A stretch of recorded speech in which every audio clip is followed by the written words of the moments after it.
thing I've been thinking about what, when it comes to this, the notion of the self-relating subject and how we relate that to evil and the fall and hell ultimately.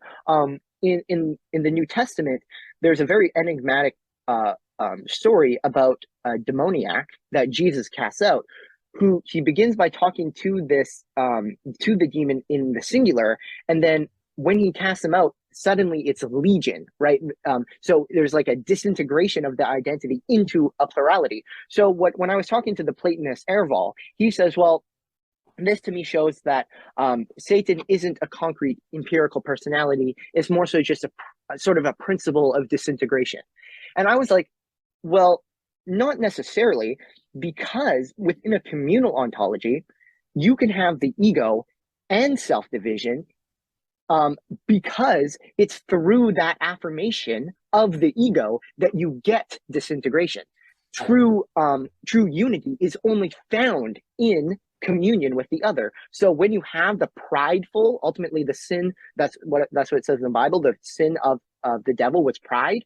That prideful affirmation of the ego results in legion, results in disintegration, and that is what you can't grasp in the logic of self-identity. It's just not that's what you miss. But within a communal logic, the affirmation of the ego leads to legion. And that is why I find Lacan and Zizek so valuable, because the subject for them is self-divided. So I think you have the conceptual apparatus there to bring it into an orthodox understanding, where the self-relating doesn't lead to just this harmonious one-to-one entity. It actually leads to self-division. In the same way, in the biblical story, you have the singular demon who is actually disintegrates into legion. It's because disintegration paradoxically occurs through prideful self-affirmation. Right. Well, if there's no such thing as if the law of identity doesn't apply, if it's totally imagined, then not even the demonic can be singularities, right? So they have to be a cacophony, whereas, say, the communal ontology has to be a harmony, right? So, like, a cacophony is where you have a bunch of instruments on stage. They're different, yeah, but they're not playing together. So there's no community. Yeah. There's difference, but there's not community. So, demons are community, demons are a bunch of individuals that have no community, right? And it would make sense, because if they were like if they were an isolated individual, well, then the law of identity would have validity in the instance of the demonic. You see what I'm saying? Right. So it would make sense that the demonic is a kind of cacophony.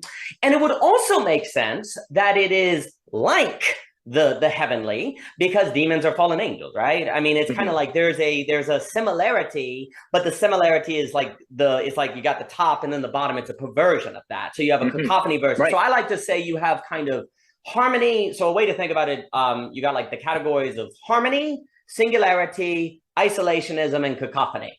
So cacophony is kind of just to give validity to what the point you were saying with it's like the inversion of the heavenly.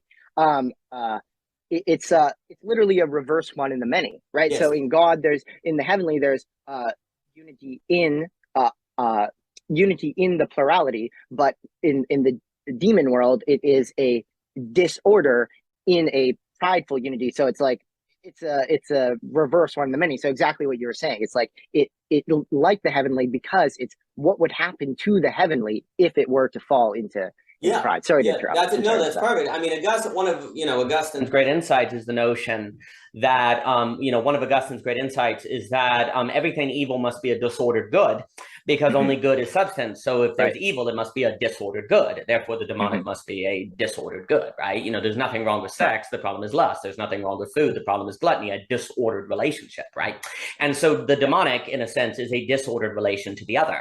And so, when you have this kind of harmony, which is for me, the great symbol is kind of the dance. And obviously Lewis got that at the third book, in the second book of the Space Trilogy, right? So the Trinity is a kind of dance, and you'll hear Wright and Keller, they'll all talk about that. And what we as human beings it seems very natural for us to be isolationist, which is kind of Japan, where we're all separate or individuated. Or the other thing we tend to do as humans, fallen humans, is to conflate harmony with singularity. And singularity for me is when you have the orchestra, but everyone's playing violin. everyone's playing the same instrument. We say, oh, they're unified because they're all playing the same instrument. Yeah, they're kind of unified, but it's a really crappy unity because you can't really have Beethoven's Ninth if everyone is on the same instrument, right? Yeah. In order to get music, which I don't think is by chance you associate, we tend to associate music with the heavenly and the divine. You literally can only get great, like the great symphony orchestras with difference. It is completely impossible to have great music without difference. Now, of course, you can have a piano concerto and all of these different works, but generally speaking, like the great symphonies require what? Difference. And yet they require a difference. And you see in the playing of a symphony, this working out of kind of the divine logic, right? Where there's difference, but the violins move in, but then they get out of the way for the piano, and then the piano makes space for the choir, and the women don't oversee them. And there's this very organic, emergent logic. Right. There is a lot. Here's the key. There is a logic to this, but it is not a logic that can be understood in any simple syllogism, and critically cannot be understood outside the experience of the symphony itself. So what you see in the symphony orchestra is where the mental, the thinking, and the experiential have to work together, and they have to be bound to the particularity, right? They can't be kind of universalized into all, beyond that situation.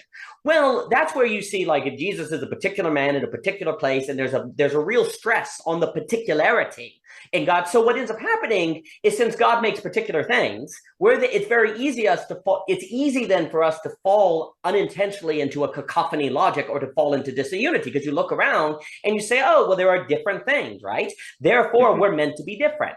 No, there's difference for the sake of harmony, for the sake of unity. And this is where I think, too, also a lot of what you're saying on the A is A, and you also bring this up on the problem of distinctions, where you don't see distinction in the world. You see, A is a great map for thinking. This is the key. But guess what? Your brain doesn't just think. Your brain also experiences and perceives. And the way I talk, like in the paper, it's called On Thinking and Perceiving. So right now, there is a picture, there's a bookcase right there, okay? And I'm talking about it, therefore I'm thinking about it, thus making it seem like it's just a bookcase. But let me not think and just look at it. In the role experience of the bookcase, there's actually no division between the wall and the bookcase and the pictures and all the other things. Right. It has to, the division comes from the thinking. And A is a useful map within the realm of thinking. But you actually never experience A is A, right? This doesn't mean A is false, but it's always, A is always incomplete of what you actually experience. Like, in order for me to say that bookcase is separate from the wall, I have to think about it. And then you say, well, no, Daniel, they're separate in space. You can observe the space. Well, wait a minute. You've decided that space equals division. You have to decide that space is an indication of division. And who are you to decide that? Based on what? Because you see that you can say, well, the bookcase can fall away from the wall, therefore the bookcase is different from the wall. Who are you to say that the ability of the bookcase to fall means that they're division? You have to think. You have to enter into the space of thinking to do that. So actually, the majority of your experience is of a kind of whole, of a kind of singularity, of a kind of single thing that is of a many, because here's the other move that's really important. If you say, well, it's all one as a singularity, that's thought too. You have to think that to say that it's all just a one thing. So there's a relationship between thinking and perceiving. You have to have things to perceive to think about them. But the moment you think about them, you're reducing what you perceive to thought, right? So there's a blend between the one and the many to make conceptuality possible. So the very phenomenological experience of the subject of the world indicates a communal interaction, something more Trinitarian, some more like 1 = 3 thing that is going on that you can just observe and thought. But you see, I think what ends up happening is it is so natural to believe that all the brain does is think. Like, it seems like all the brain does is think, right? Because the moment I think about the door there, I'm now thinking about it, and that kind of eats the perception. Like, there's this sleight of hand that happens so quick that you miss the distinction between perception and thought. And so the moment you think about something, A is A seems like a valid thing to apply. But exactly a moment before you thought about it, A is A did not apply. It did not apply to what was going on. It's not that it's wrong, but that it is a special case. Like, this is the key. A is A is a special case of thought, right?